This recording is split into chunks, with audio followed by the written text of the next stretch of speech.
Hey everyone, thank you so much for joining in today. This is going to be an amazing session for sure. Uh, my name is Ashish. Uh, I'm from Lifesight. We have been enabling huge enterprise and retail brands from the last 5, 6 years for their footfall measurement, attribution, right? We have understood the game of media buying. We understood the challenges working with huge brands. And here we are focusing this panel with marketing measurement experts from across different parts of experiences dealing with enabling other people to be better marketers, growing e-commerce brands, and then we have Gaurav who has been dealing with tons of data, being in Nestle. So glad that all of you could make it. The goal of today's panel is going to be deep diving on how marketing measurements have changed over the past few years. What are the current challenges in the current ecosystem? How do we change that moving forward? What are the current practices which has been done from brands and advertisers?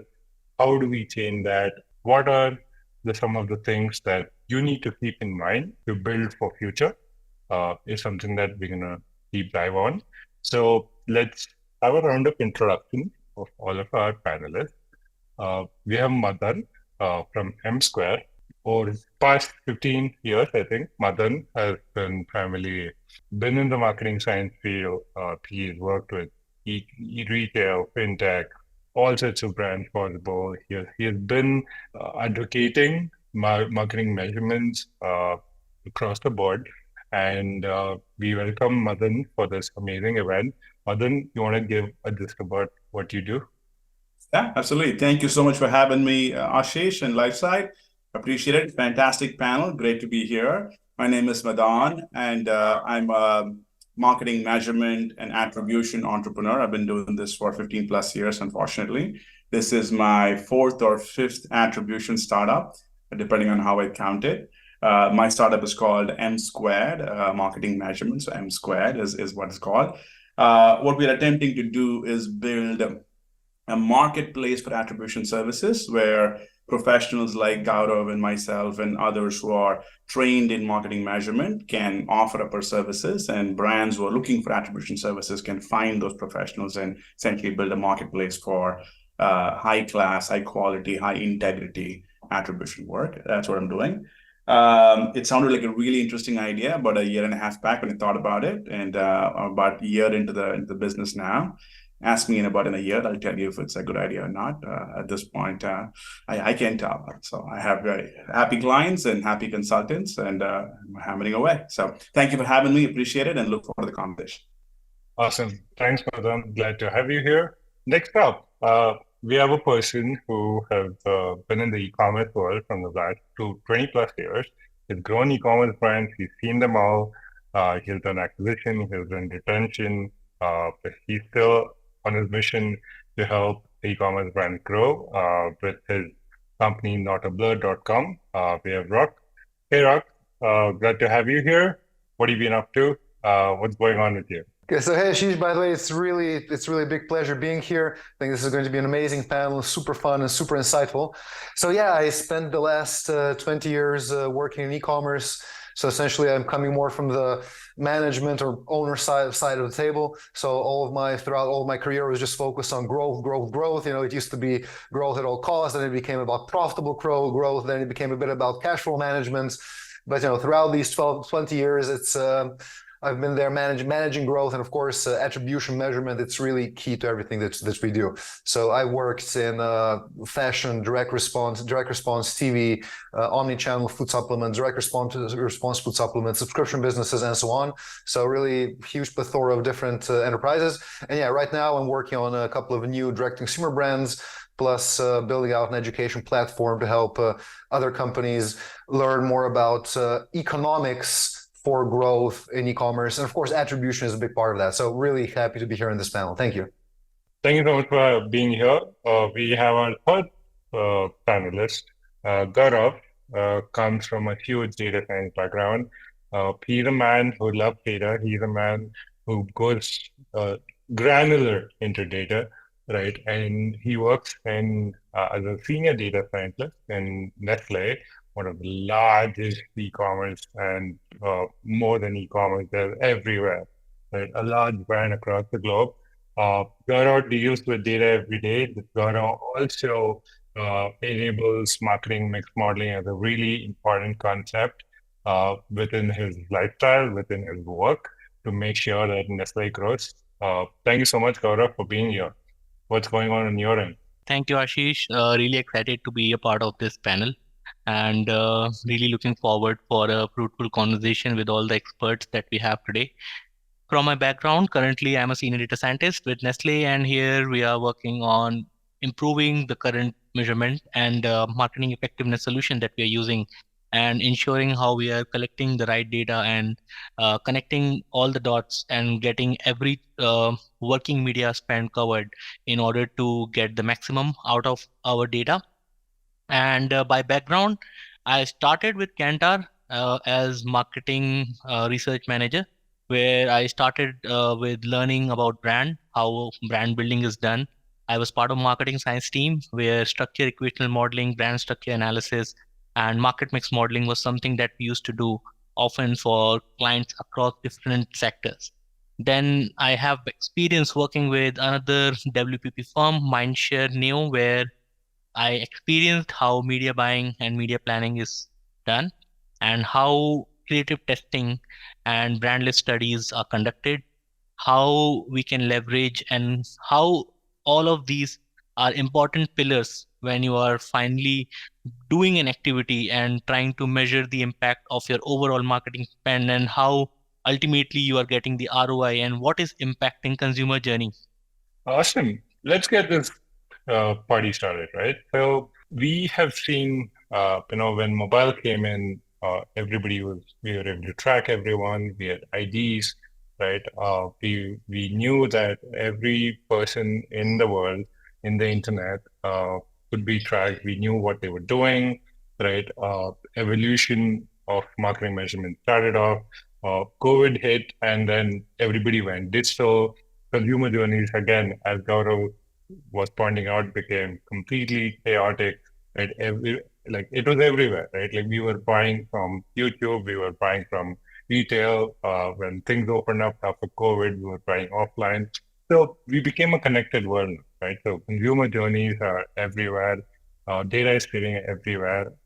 And then everybody needs to know, also as a marketer, on which was the first touch and which was the last touch, which made the purchase happen for the business. And then we've come to a point where no more, cookies are going to be depreciated by Google in 2024, and we have seen a lot of effect on iOS 17 happen.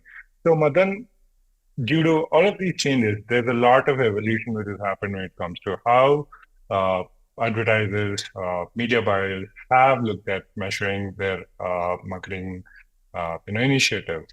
What have you seen, right? Like, how have you observed this game in the last 5-6 years? Yeah, thanks for the question, Ashish. It's obviously we're living this experience every single day. If you're a marketer in e-commerce or retail or app or whatever it is, you're living this journey. We are clearly in the privacy era of marketing, right? More and more user level data is going away from the space. Log level data, cookies are going away, maids are going away. Essentially, every user-based attribution technique that we have has either gone away or has weakened significantly the last 4 or 5 years. We are well and truly in the privacy era of marketing, right? Now, if you go back 10 years, for example, in the heydays of multi-touch attribution, I founded a company in multi-touch attribution in the 2010-11 era. It was the time of third-party cookies. You could see the entire customer journey or consumer journey, apply machine learning algorithms, decompose the behaviors, and essentially get granular campaign level, placement level attribution for media. All of that's gone away from the space. Okay, now we are in the cohort level measurement sort of era, right? We cannot get user level. We can get user level data, but more of a survey or a sample. But the census level collection of data of all users is more or less disappeared from the space. So all marketers are now coming to terms with the idea that you can only measure cohorts, not users, right? And cohorts could be campaigns or could be a group of users that you group either the channel level or the campaign level or ad set level or whatever grouping like RFM segments that you push in and whatnot. You have to measure audiences, not users. It's more or less as everybody has agreed on that. Now, what has happened as a function of that is that cohort level measurement techniques have become more primal in what marketers use. There are two techniques that have really become the leading approaches for marketing measurement. One is marketing mix modeling, and second is incrementality testing. Okay, those are the two things that are now. There's a lot of techniques can be bubbled under or kind of grouped under those two buckets, but there are also other techniques that are more brand lift studies and other studies that are out there.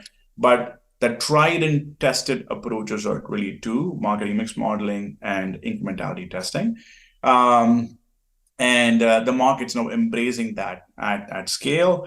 In the last, I would say 12 months, I haven't come across one marketer, one brand that is not doing marketing mix modeling. Everybody's doing some form of marketing mix modeling, either in-house or they're doing a project with a vendor, or they're exploring open source tools like Facebook Robin or Google Lightweight and whatnot. And the idea of testing, incrementality testing, is truly has come to stay in the industry. Everybody's kind of designing tests and running tests and whatnot.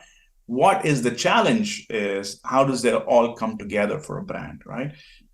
It's becoming very clear. It's a very heterogeneous world, and one size does not fit all. So what is the role of MMM for brand A versus brand B is very different. What's the role of testing for brand A versus brand B is very different. And how that solution comes together for different brands is where all the magic is happening right now. So that's the short answer or long answer to the question that you asked. I mean, that's pretty cool because I think what we are envisioning in Lifesight is also pretty much on the same line of that trident that you were speaking.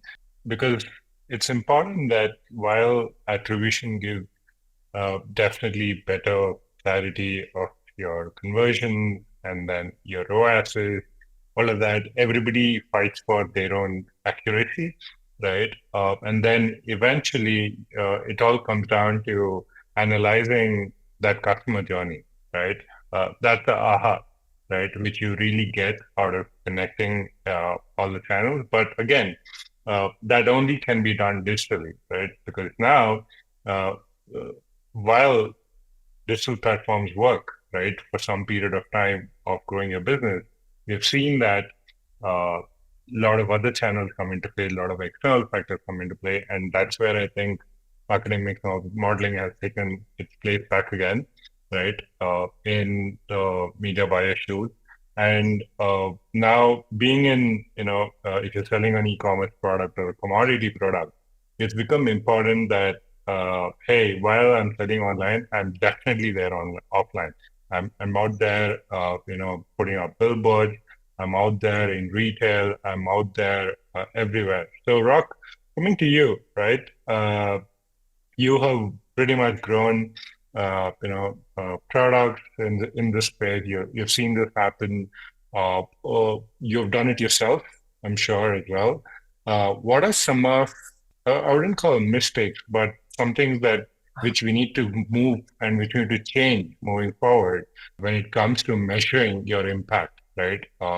Because in the end, everybody is looking at getting more orders into their business. And they want to figure out the most optimized way to do this, and they want to figure out the most scalable way to, put more budgets in and grow their money.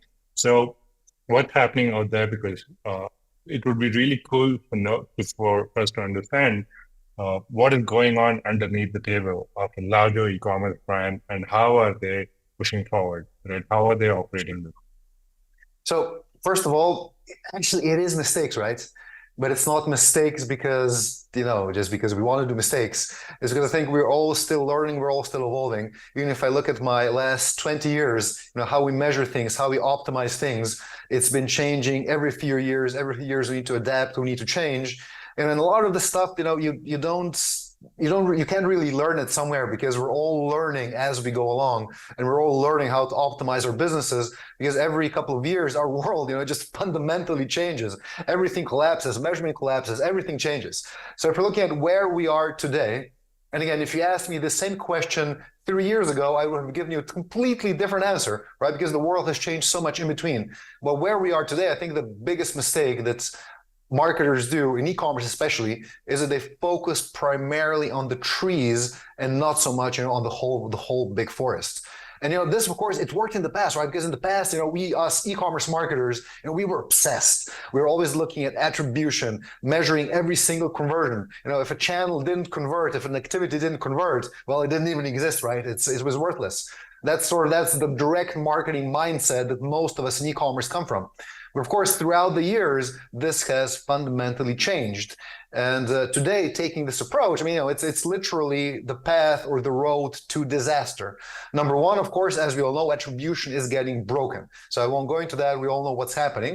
But then number two, even attribution getting broken, it's not even the biggest problem, right? The biggest problem is that attribution as a concept as such is a bit broken from the very beginning, because attribution as such, it ignores the value of advertising beyond the short-term conversion. Because in a way, attribution ignores long-term impact of activities on marketing outcomes. So for example, in real life, you run an ad on Facebook, YouTube, TikTok, wherever. A few people will click. A few of those people will click, they'll buy immediately. Hey, wow, this is last click conversion. Everyone is happy. Then a few, they'll click and then they'll come back through search, but through attribution software, we'll be able to track that. So our attribution tool will tell us, okay, it's an assisted conversion, right? So good, well, good. We can give this credit to Facebook. Everything is good. And of course, all that is nice. The problem is that all of this ignores the impact of the conversion. It also, the conversion of the impression. It also ignores the impact of compound impressions over time, right? So everything that we're doing in marketing, it has some sort of impact on brand demand and on our future conversion. Marketing, it doesn't just happen in isolation. I shoot out an ad today and there's a conversion tomorrow or next week, right? All of our activities, they compound and compound and compound, and then in the end, we get to some sort of result. And this is sort of where we need to start making those big shifts. So number one, first, to the people listening out there, I think first thing to do is you really need to fix your organization and your organizational viewpoint. So if you're finance, if you're management, or whoever is top brass in your organization, if they're still trying to look at last click data or even just attribution data, well, try to change the organization or leave the company and go to a company that's going to understand how the world works today. Then second, what is the better approach? So second, first, start focusing on higher level business first metrics. So cost of customer acquisition, but blended, not just by channel. Cost of customer acquisition, payback time, contribution margin from customer acquisition versus contribution margin from repeat customers, retention by cohorts. So all of these super basic things that we don't even need attribution for yet, but where we start seeing where our business is going. And most people in e-commerce, they sort of jumped straight into just measuring the direct conversion impact, but a bit ignored the cost of acquisition, long-term retention, payback time, and so on. And then third, start optimizing for real business outcome. And that means not just direct to consumer, right? Maybe you're doing your own direct to consumer, but then you also have Amazon. Maybe you're in online retail, maybe you're in other offline retailers. So then, you cannot optimize your marketing just based on, that little or 30-40% of your sales in direct to consumer, because everything you're doing online is also driving your Amazon sales, is driving your offline sales, driving your distribution sales, right? Every ad impression that you're doing direct to consumer it doesn't just impact what's happening in your web store, it's impacting everything, your entire sales distribution ecosystem. So you need to measure for that. Now, an easy way to do that is, for example, just starting to not just look at total performance, but also looking at product level performance. So what is your product? What are your product heroes that you're advertising? What is their profitability? When you add all of the marketing costs from all the channels, when all of the revenues, of course, subtract costs and everything else, what is the profitability of a product? So should I spend more on this product or should I be spending less on this product? And what is then the impact across all of the channels? So this is, and I'll be super fast. I will leave like 1 more minute. So this is the business side, right? All of these 4 points I mentioned, this is the business side. We don't even need to be talking about attribution yet. But then next, of course, then we still need to figure out, so which channels should get more money? Which channels should get less money? So that's where then MMM comes in, so media mix modeling. That's where we start doing incrementality tests, maybe with geo experiments, maybe with subsequent experiments. So a lot of different ways, just like Madna said. So, that's where we start figuring out, this needs more money, this needs less money, this is what's going to happen if we put more money here. And of course, again, MMM is a great tool to help us do this. Although I do feel that MMM still needs a bit of upgrading for the digital age, because right now it seems that a lot of MMM is just really still based on the old traditional measurement model from the old media days. It hasn't really gone up to the level of where we are today in digital. But anyway, and then, so this is still more now in the realms of more traditional media measurement. And we get like to the third layer, and third layer, this is where attribution still comes into play, right? Because we still need attribution. Because so on the big level, on the business level, we need to know, I need to spend more money or less money just to make sure that my business economics are sound, my contribution margin, my retention versus acquisition, and so on. Then on the next level, I need to understand, I need to put more money on Facebook or TikTok or less money in these channels and so on. This is what MMM tells me. But then even within these channels, I still need to understand, so which products do I need to push? Which campaigns perform better? So within this scope, I still need to use traditional attribution to figure out how to optimize on individual campaign level. And this is where we then get to the big ultimate challenge, that we have multiple people talking different languages, right? We have management and finance who are talking contribution margin and CAC and all those things. Then maybe we have like marketing managers who are starting to look into also in terms of, they're starting to do MMM, they're starting to think about brand parameters, brand impact. But then we have the poor soldier on the ground, the person doing Facebook media buying, the person doing TikTok media buying, the person optimizing Google, and then they also need to know how to optimize, right? And that's where we need to sort of create that entire alignment throughout the organization and have metrics flow from top to bottom to really enable everyone to do a good job. Because today it seems that everything is siloed a bit and the metrics just aren't really connected between all of these different silos. In the end, it's the people who are actually doing the work day by day who don't really know what to do anymore. And I think that's something we need to solve. That was pretty cool, man. This is every organization, every large organization, because like in the end, I can understand that they're doing tons of activities and everybody has a game in it, and everybody also needs to prove their worth and ROI into that game. And it's important that they understand from the business level and also from the resource and the initiative level. So completely bang on. Thanks, Rock, for bringing that out. Gaurav, while we talked a lot around the importance of MMM and IT is coming about in every statement. How as technology enabled MMM and IT now, because we have the availability of first-party data, we have cloud, we have AI, we are able to connect every data possible. Right, we're able to figure out how to look into that data, but still we see a lot of people still, pull up their spreadsheets, do their bit, and then there's a lot of people sitting with millions of data. So how are you currently tackling, marketing mix modeling in Nestlé?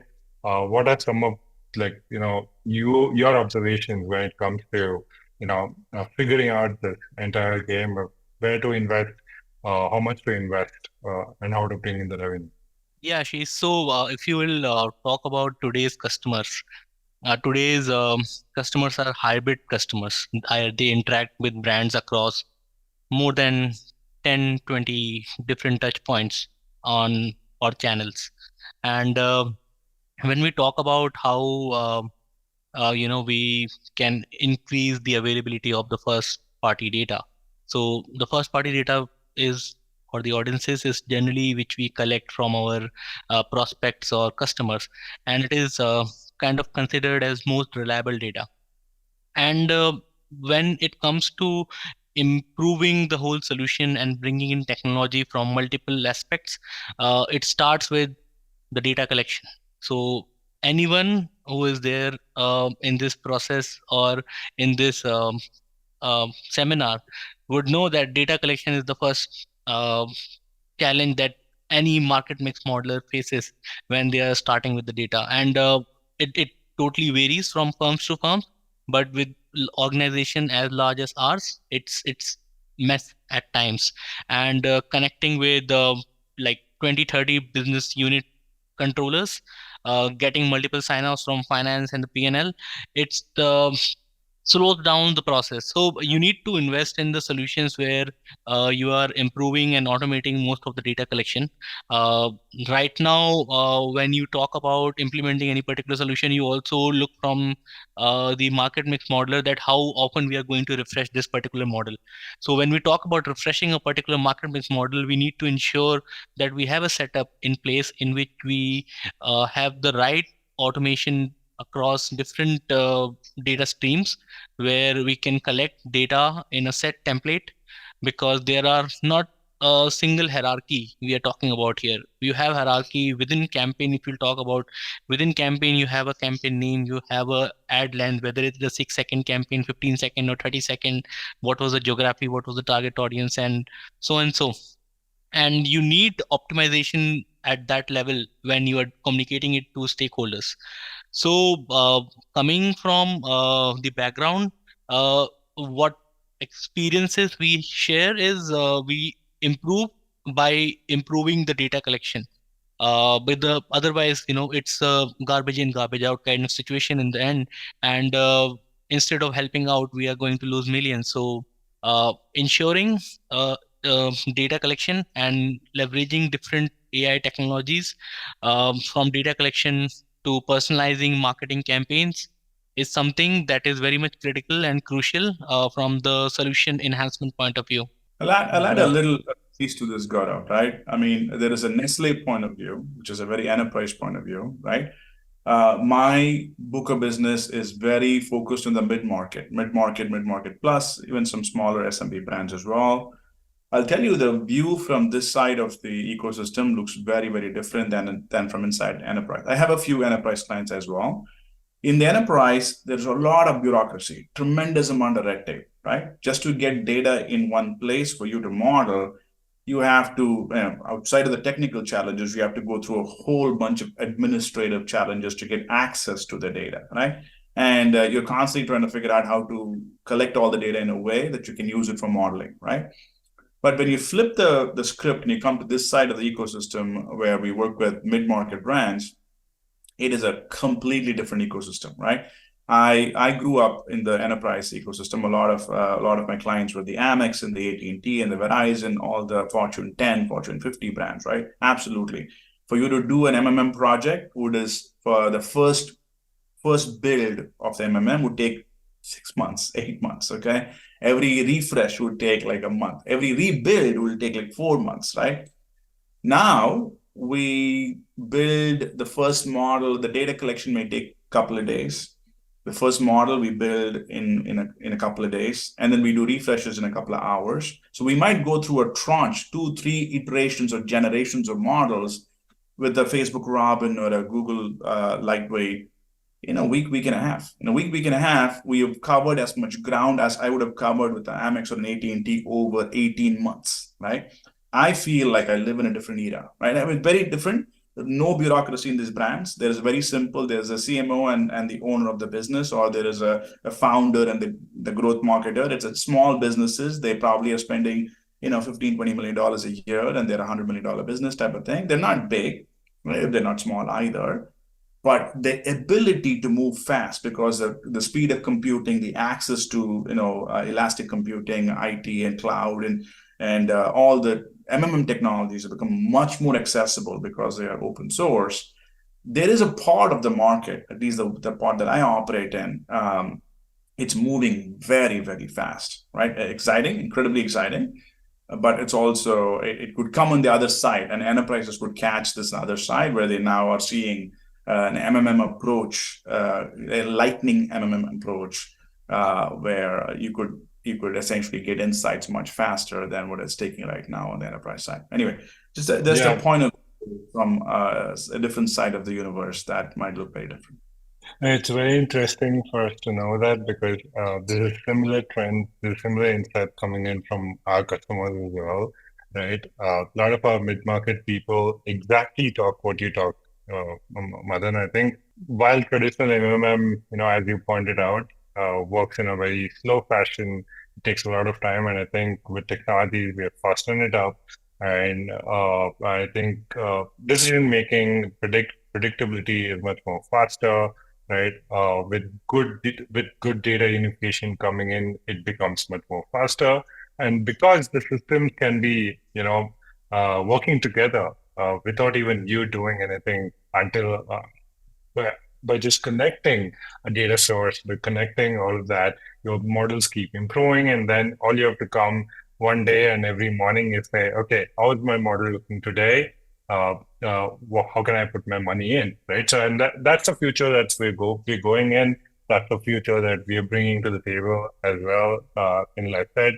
So I think it's pretty cool to know that all of you guys also are in the same boat, and I think we as an ecosystem can strive towards this modern way of marketing measurements and then growing businesses. Coming back, right, to few things on ensuring the accuracy and reliability of the data, right? So going back to you, Gaurav, right? What are some of the things that you think people should do when it comes to not have garbage in, garbage out scenario, but gold in, gold out scenario? How are you handling this piece?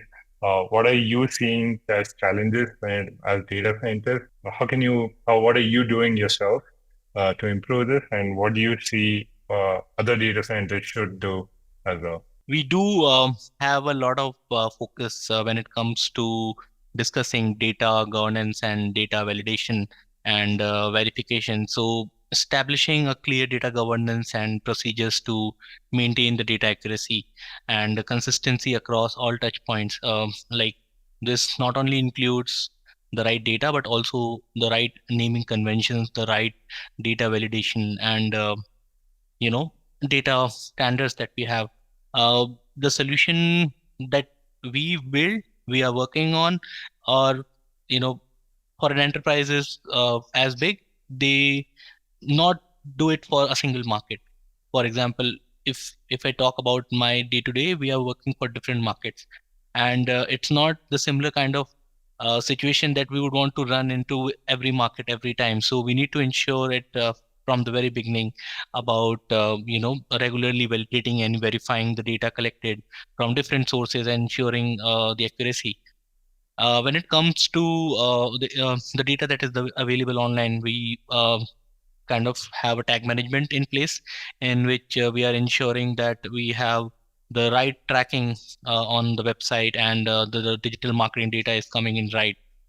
For various campaigns that are there online, we ensure that we have UTM parameters in place where we are able to track source, medium, campaign, and other relevant information that we have.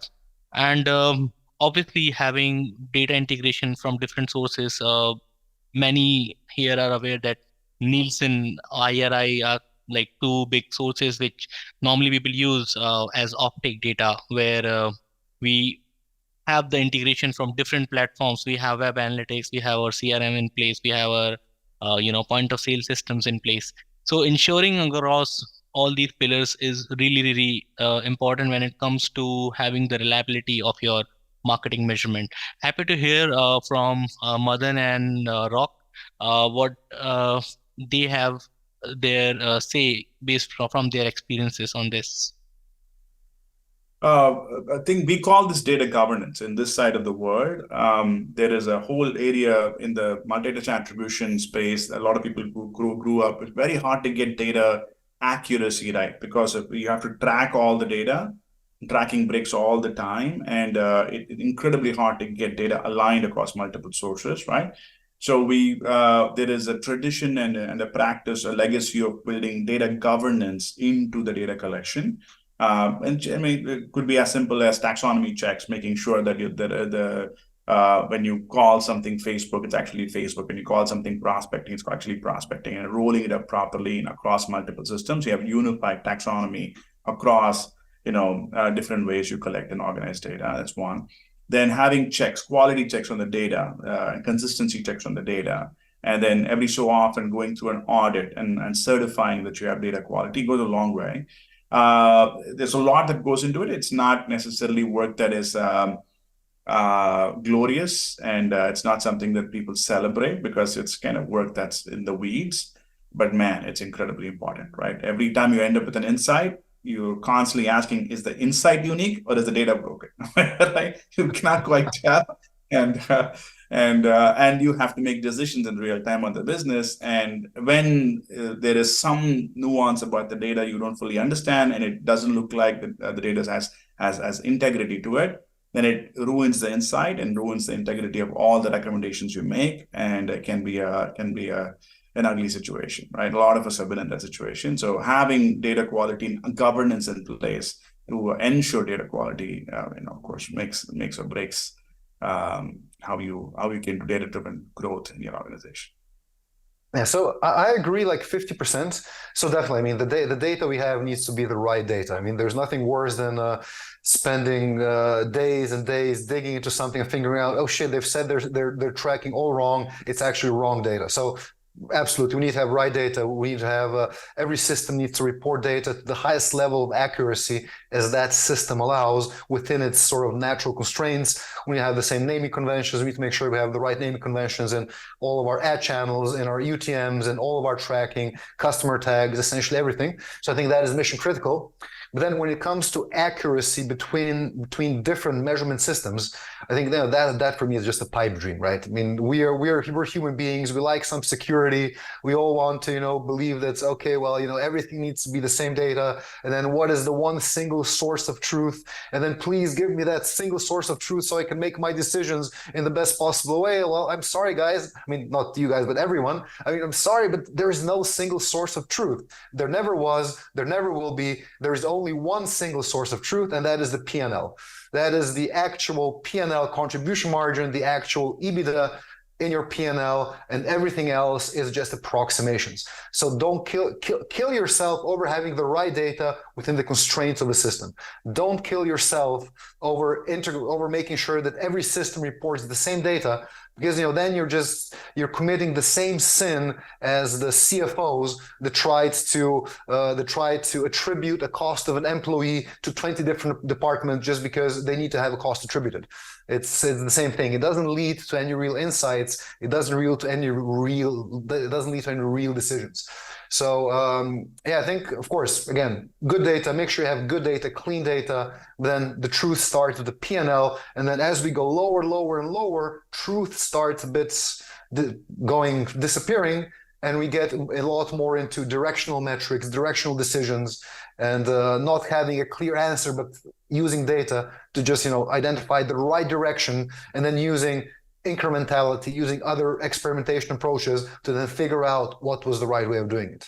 Lovely. So I'll make one point just to add to what Rock's saying. Rock's making an incredibly important point. I actually agree with him 100%.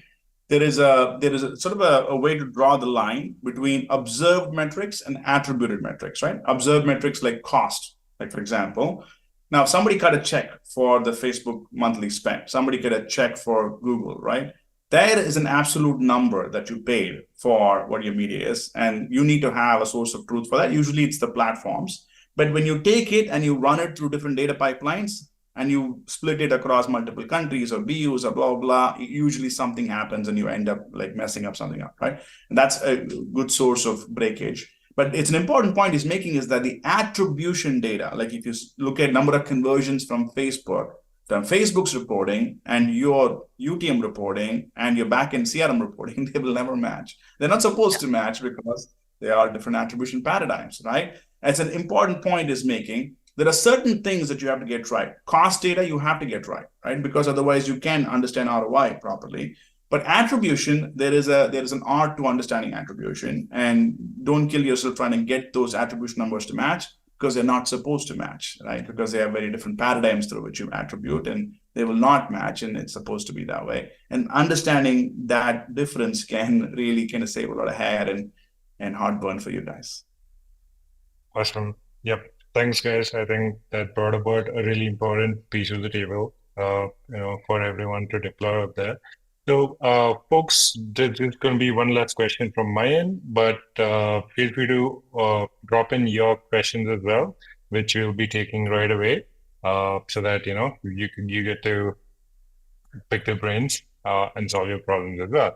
So, folks, I think the last thing that I want to really bring about is when it comes to choosing either a measurement technique or a measurement solution which solves for that particular problem, what are some of the key things that somebody really has to look at, right? Let's not bring in any tools here, but let's bring in factors and strategies and how to decide this entire game, right? So everybody can bring in their perspective. So let's start from Madan. Listen, I think there's something that Rock pointed out, which is you don't have to get super sophisticated on day one. So the kind of sophistication you need is really it's just tuned on the kind of company you are. If you're a small startup and maybe you are an up and coming e-commerce brand or a DTC brand, you have $5 million in revenue or something like GMV or whatever, I don't think you need advanced attribution. You don't need media mix modeling and testing and whatnot, because you're really trying to just bootstrap your business. Last click attribution is fine for you. Probably until a point when you get $1, $2, $3, $4 million, it's probably not going to really matter even if you do advanced attribution. Now, as you get past a number, let's say once you start spending about $1 million, $2 million a year on media, that's when your Facebook numbers start getting soft, your Google numbers start getting soft, and you spend money, you observe 1,000 conversions on Facebook, but you didn't see 1,000 conversions go up in your backend CRM. You're like, well, these things don't seem to line up anymore as well, right? They start to kind of not get as tightly aligned as they were. Then you want to keep layering on a little bit more sophistication as you go. My 2 cents is that just having a good understanding of the metrics goes a long way, right? Measurement's really not about measurement. Measurement's about decisions. Really, the only purpose measurement exists is so that you can make better investment decisions on your campaigns, on investing in Facebook campaigns versus Google campaigns or whatever, right? Once you understand that, then you can say that my platform attribution coming out of Facebook, Google, that's my most optimistic view of performance.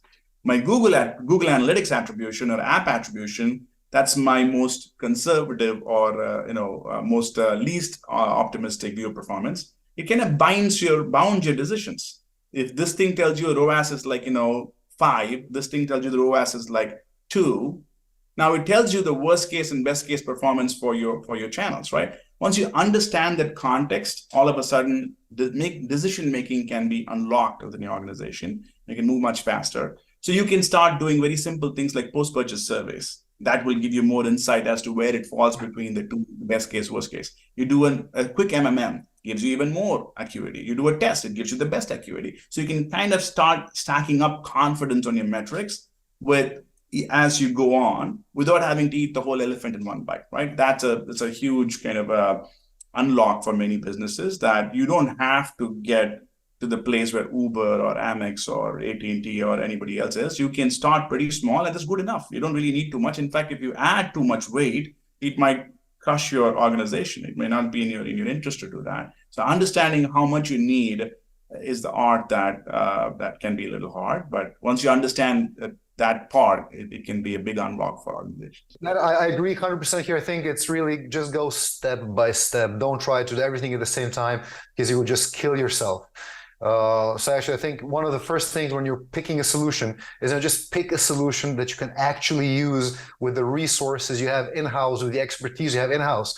There's already self-service MMM platforms out there, which are beautiful, amazing, but if you don't have the expertise to really set up the self-service platform by yourself, well, sure, you can pay for it, but you'll never get any use out of it, right? Because it's just above what you can do with your existing resources. So think about things like that. But also, like Madan said, and I think for me, this is super important, You don't, when you're starting out, when you're still early stage, like 5 million, 10 million, 15, 20 million, I mean, a lot of things it's not about the tools. It's about how you analyze the data you already have.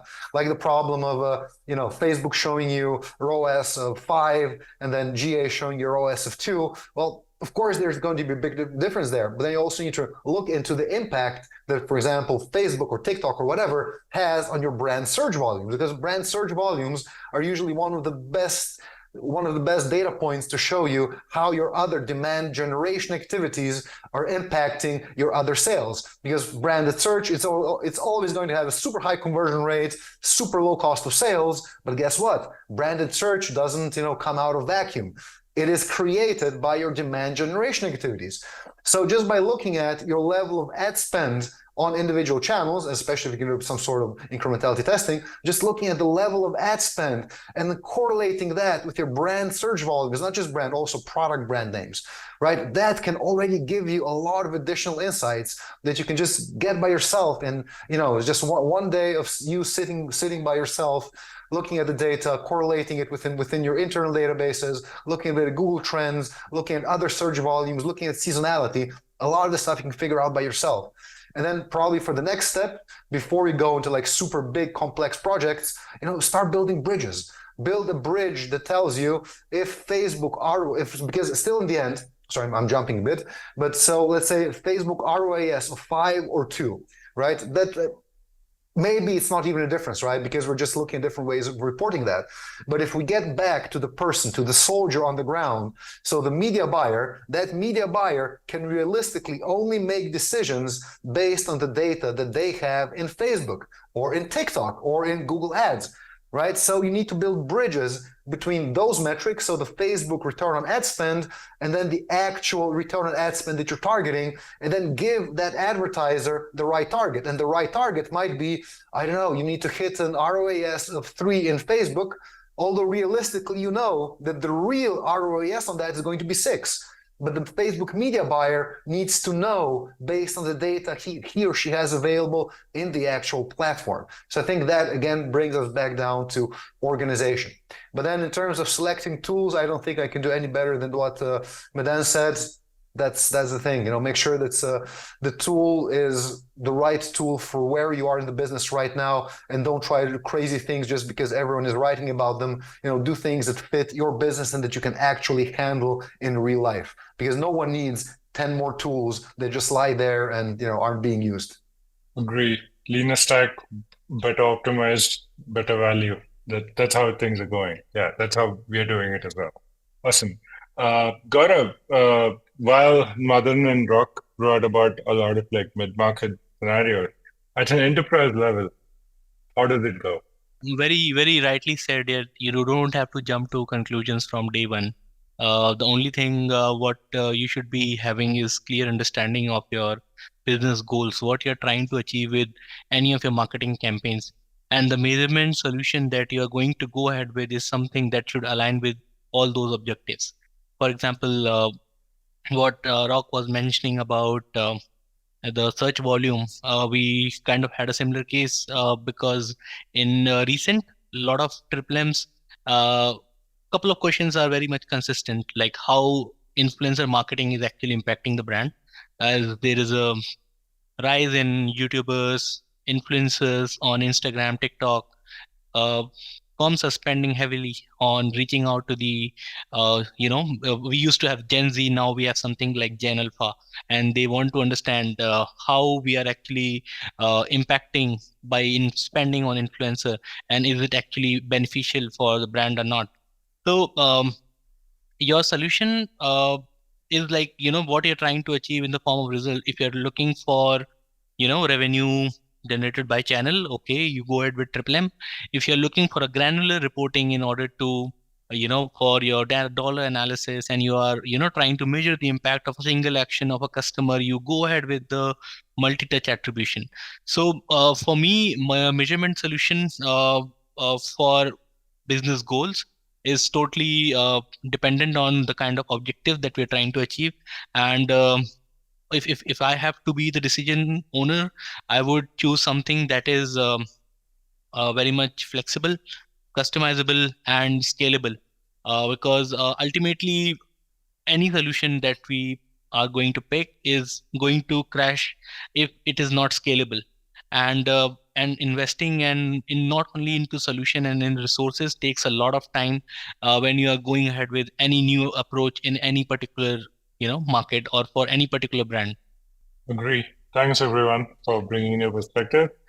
We have a question. Hello, Diane. Thanks for the question. Question is, what type of attribution modeling would you recommend for a B2B company with a long sales cycle? How would you execute on working on this attribution model? So in situations like this, Diane, the best way to think about this is to break your conversion cycle into lead and lead to conversion, okay? Typically what happens is you prospect to bring leads and have turn them into give you the email, name, address, whatever it is you need to contact them with. And then lead to conversion is the second step in the process. Typically what happens is that the second part could be 6 months, 8 months, whatever it is. The first part could be 30 days, 6 weeks, whatever. This is very trackable. The first part is very trackable using regular B2C kind of e-commerce technologies. The second part is all in your CRM. So you can have perfect information of who converted, who did not convert, and how many contacts went out to them. So when you break it out into 2 pieces and manage and track them separately, you will get much better acuity in measurement and obviously much better, therefore, tracking and learning outcomes against that. I would say it's not about the attribution model per se. You can use simple last click attribution here, depending on how far up in the size you are. At $3.2 million in terms of budgets, you can do a simple post-purchase survey for the leads. You can do simple last click attribution with post-purchase surveys. That'll take you a long way. You can do quick MMMs if you really want to and go into specific testing if you want to. But just starting with last click plus post-purchase surveys can be a sort of a move you well into advanced territory. And then look at your lead file separately and manage the contact strategy and conversion strategy on that separately. I think you bought yourself at least 12 months of runway to drive growth. Yeah, thanks, Madan. Dan, hope it answered your question. Feel free to connect with Madan as well to continue this conversation. Folks, I think we have brought it very clear that on one end, it's important for you to look at MMM and IT is becoming so crucial sitting right now and sitting moving forward. It's taken an approach where everybody who is operating at that level needs to adopt it, and it's become fast enough with all the technologies possible. And we are also driving the exact future. And the trident has become so important and connected as we speak. The trident of multi-touch attribution, the trident and MMM and IT. And as Gaurav pointed out, it's important for you to unify, maintain your data, and have that data governance strategies right up from your start. And as you scale up, you need to maintain that. You need to make sure that fuels your marketing measurement. So this is where we're going. And I think it's important for you to jump in right away if you haven't. Right, we're there in Lifesight to do that. Madan is also in the same boat. We all are here in the same boat, doing our bit to evolve modern marketers into this future, into the privacy first era, where it all started off, which Madan brought out. So yes, hooked on. Keep yourself updated through these strategies moving forward. Okay, so we do have a question, other one. Okay. How third-party cookies can affect B2B marketers? What are the future steps for a B2B marketer? Okay, so guys, I think third-party cookies are going to go away, okay? And then it's going to have an impact on attribution capture. Let's say, for example, ability for Facebook to report attributed conversions, Google to report attributed conversions is going to go down. I don't know if you've been watching the space. iOS 14.5 was a seismic event, happened a couple of years back when everybody's attribution dropped by 50%. Facebook attribution went from 100 conversions to 50 conversions overnight, and it settled down into this new kind of like baseline. As third-party cookies go away, the baseline for attribution is going to keep dropping. The ability or the entropy in last click attribution to connect a conversion to an impression or a click is going to get attenuated as we go. So it becomes important for you to like add other advanced attribution metrics or measures like marketing mix modeling or incrementality testing. And as Rock was pointing out, build bridges, right? And in the advanced attribution world, we call those multipliers, right? What is the multiplier from last click attribution to MMM?